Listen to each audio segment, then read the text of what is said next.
محترفة ومتمكنة وحافظة الحركات كلها من أولها لآخرها. ده جزء من اللي اتقال على البلوجر سمر عنتر واللي عملته في حفلة تخرجها في أسيوط.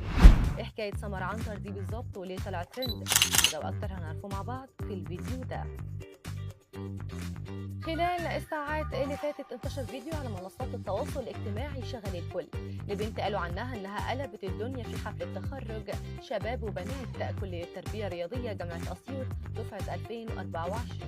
البنت ظهرت جريئه جدا في حفله التخرج، رقصت بطريقه لافته واتقال انها متمكنه جدا في الرقص ومحترفه والاجدع راقصه من بتوع اليومين دول. البنت دي ولانها شغلت الكل كده دورنا وراها لحد ما عرفنا قصتها من اولها لاخرها. هي في الاصل ميك اب ارتست من اسيوط ومشهوره جدا هناك، شاطره في مجالها وواحده من اللي يتعدوا على الصوابع في شغله الميك اب هناك، فاهمه ودارسه الميك اب بالظبط يمكن اكتر من شطارتها في الرقص اللي اغلب اللي شافوها يجمعوا على انها شاطره فيه. المفاجاه بقى ان مش البلوجر سمر عنتر بس اللي رقصت في حفله التخرج دي، لا ده كل البنات والشباب اللي حضروا حفله التخرج رقصوا وانبسطوا كمان، لكن الوحيده اللي لفتت الانظار كانت البلوجر سمر عنتر لانها مشهوره جدا هناك في اسيوط وكمان ميك اب ارتست معروفه، فالكل شاير الفيديو بتاعها واتبسطوا بيها. هي كمان يقال انها اتبسطت جدا لانها لفتت ان الانتباه بالشكل الكبير ده، بالشكل ما شهرتها زياده، وده هيأثر بشكل كبير على العملاء بتوعها، هتتعرف اكتر وهيزيد عدد العملاء اللي هيروحوا عندها. يمكن هي اصلا تكون كانت عايزه كده من الاول ورقصت بالشكل اللي شفناه ده علشان هتزيد في الشهره. الفكره بقى ان مش الميك اب ارتست سمر عنتر لوحدها اللي اتشهرت بسبب الرقص اللي رقصته في حفله التخرج، لا ده الدفعه بتاعتها كلها دلوقتي بقت مشهوره وعدد كبير من الجمهور على السوشيال ميديا عمالين يدوروا على الفيديوهات بتاعت حفله التخرج دي. الكل عاوز يشوف الحفله كامله واللي حصل فيها، لان بالشكل ده الحفله كانت كبيره وضخمه وفيها اكيد مواقف تانية كتير. وخلال الساعات الجايه هيتم نشر الفيديو الكامل لحفله تخرج شباب وبنات كليه التربيه الرياضيه جامعه اسيوط 2024. هو يا دوب دلوقتي نزل البرومو بتاع حفله التخرج وهانت وهينزل فيديو الحفله كامل وفقا للي قالوا منظمين الحفله. اكيد عدد كبير منكم دلوقتي منتظرين فيديو الحفله الكامل بعد اللي شفناه من واحده من الخارجين وهي الميك اب ارتست سمر عنتر. يقال ان في كمان فقرات رياضيه في حفله التخرج، بما انهم خارجين بقى كليه تربيه رياضيه وكده، ففي اللي عمل كام حركه جمباز وفي اللي اظهر مهاراته وقدراته الرياضيه. السؤال دلوقتي هل فكره الرقص والتنطيط دي في حفلات التخرج هتنتشر في باقي حفلات التخرج في باقي الجامعات؟ يعني هنلاقي خارجين كل الجامعات في مصر الفتره الجايه بيرقصوا بيتنططوا في حفلات تخرجهم كده ولا ايه الحكايه؟ عايزاكم تقولوا لي رايكم في التعليقات.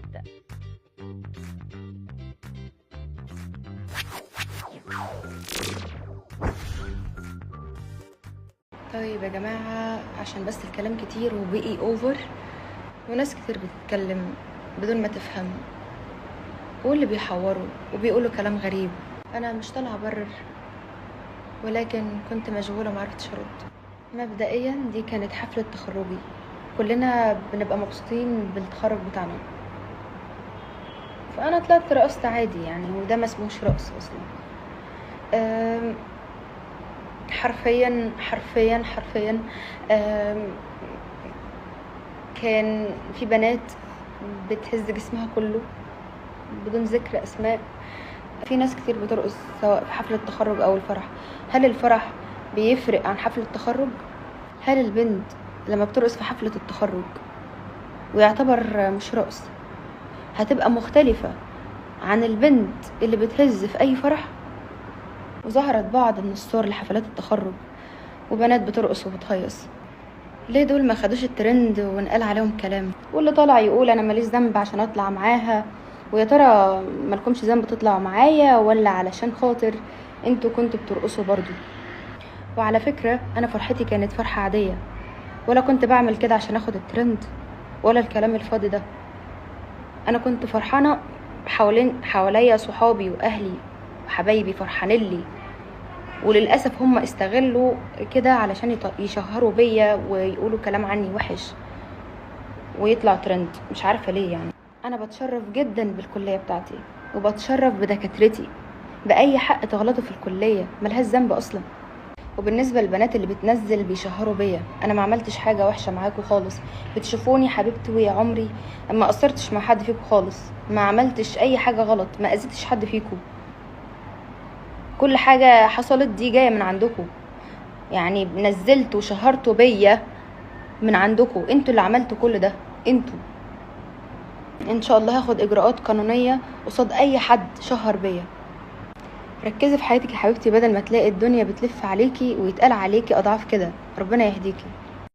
بالنسبه للناس اللي طلعت فجاه واول مره اشوفهم اصلا في حياتي وعارفه كل تاريخ واحد، كل واحد وهو عارف نفسه هو بيعمل ايه، فجاه كده قلبت لي الشيخ كشك، شيخ ولا شيخه؟ بتحكموا عليا على ايه؟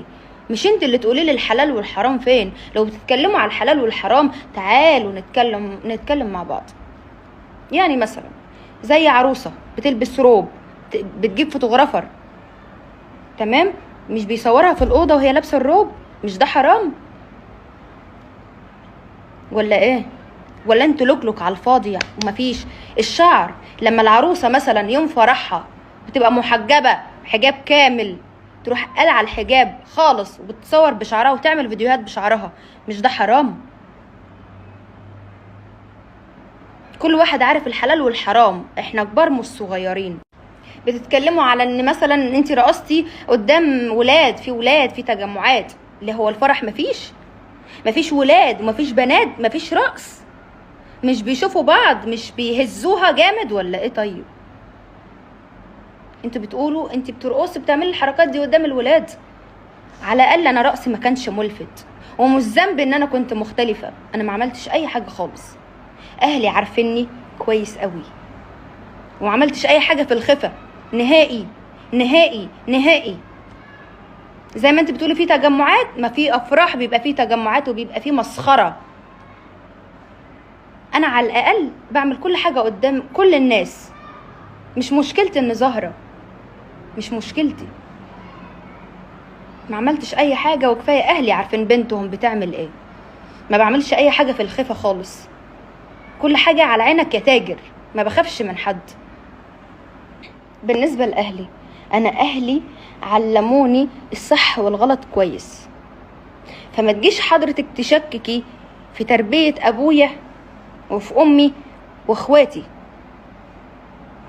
انت ما تعرفنيش اصلا، ممكن تكوني عارفاني من بعيد، بس انت تعرفي حياتنا ماشيه ازاي؟ انت تعرفينا احنا اصلا؟ ما تعرفيش، فمش من حقك ولا من حقك تتكلموا عني ولا عن اخلاقي ولا عن اهلي. معايا اخواتي رجاله ويسدوا عين الشمس، اقسم بالله ما مش هزار. وعندي بابا اقسم بالله احسن راجل في الدنيا، والله العظيم ما بعملش حاجه من وراهم خالص، وعارفين بنتهم كويس ان انا ب100 راجل ما بعملش حاجه غلط. الحمد لله بابا صاحبي واخواتي صحابي، ما بعملش اي حاجه غلط من وراهم. فمش هستنى شويه منكم يتكلموا ليه انا الشخص اللي بيتشتم وبيتهان وبيتهزق بدون سبب. انا لما طلعت رديت من بشاعة الكلام، انا سمعت كلام وحش خالص، انت لو مكاني مش هتستحملي. الواحد بيتقي ربنا قبل ما يتكلم عن اي شخص. هو الواحد لو بيشوف شغله ويطور من حياته يبقى ده وحش واهله مش مربيين وفيهم. وحاجة اخيرة، كل شخص يركز في حياته، وكفاية كلام بالباطل وخصيمة اي حد يتكلم في حقي وفي عرضي وفي شرفي. زي ما أنزل في كتاب العزيز: أيحب أحدكم أن يأكل لحم أخيه ميتا فكرهتموه.